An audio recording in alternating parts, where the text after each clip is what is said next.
Assalamualaikum warahmatullahi wabarakatuh. Learning Journal kali ini kita akan membahas anti korupsi. Bersama saya Dian Amalia, peserta Latsar CPNS 2021, gelombang 3, angkatan 10, kelompok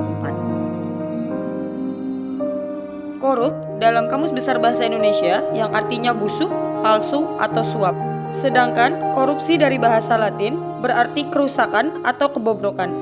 Sedangkan korupsi dari bahasa Yunani berarti perbuatan yang tidak baik, buruk, curang, dapat disuap, tidak bermoral, menyimpang dari kesucian, melanggar norma-norma agama, material, mental, dan umum. Menurut Robert Kierkegaard, korupsi adalah diskresi atau monopoli tanpa adanya akuntabilitas diri. Sedangkan tindak pidana memiliki arti bahwa suatu perbuatan yang diancam dengan pidana oleh undang-undang bertentangan dengan hukum dilakukan dengan kesalahan oleh seseorang yang mampu bertanggung jawab.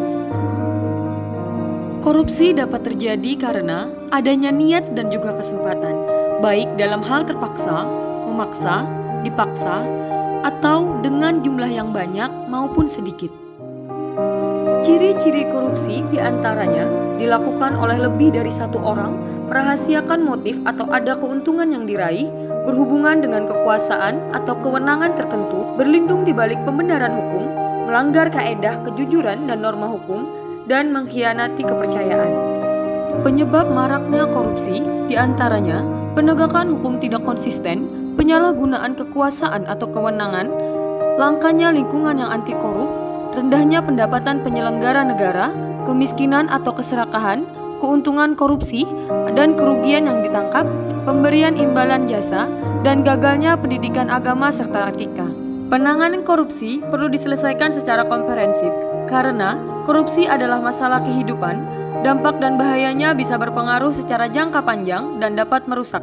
Perbaikan yang dapat kita lakukan untuk mencegah terjadinya korupsi diantaranya perbaikan sistem yang berupa peraturan perundang-undangan, reformasi birokrasi, penegakan etika profesi dan tata tertib lembaga, penerapan prinsip good governance, sedangkan perbaikan kedua dari perbaikan manusia yang berupa memperbaiki moral, meningkatkan kesadaran, mengentaskan kemiskinan, memilih pimpinan yang bersih, jujur, dan anti korupsi.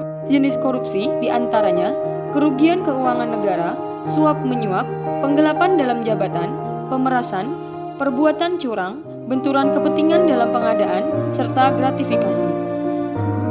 Ada 30 jenis delik korupsi, yakni diantaranya 2 jenis delik mengatur tentang perbuatan yang merugikan keuangan negara atau perekonomian negara, sedangkan 28 jenis lainnya mengatur tentang perilaku penyelenggara negara terkait dengan kekuasaannya. Nilai-nilai dasar anti korupsi yang dapat kita terapkan dalam diri yaitu jujur, peduli, mandiri, disiplin, tanggung jawab, kerja keras, sederhana, berani, dan adil.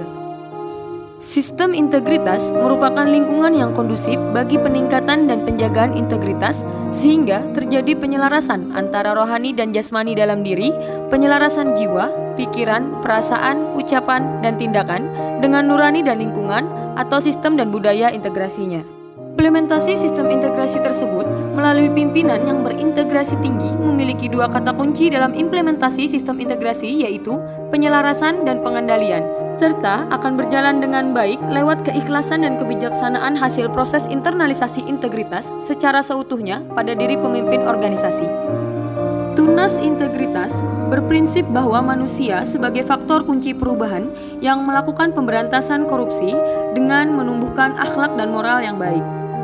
Untuk menumbuhkan lingkungan berintegritas, kita dapat melakukan beberapa hal diantaranya memperbanyak teman yang berperilaku positif, memperbanyak artefak atau simbol dan lingkungan berintegritas sejarah yang memberikan makna atau inspirasi untuk melakukan perilaku positif dan selalu ingat akan kebaikan dan kebenaran, memperbanyak rutinitas atau ritual positif, dan membangun atau menjalankan sistem integritas misalnya dalam kepemimpinan, struktur organisasi, sistem pengendalian, dan lain-lain. Ingat, hasil korupsi bukanlah rezeki. Maka, katakan tidak pada gratifikasi, pungli, dan bentuk korupsi lainnya. Tolak korupsi di Indonesia.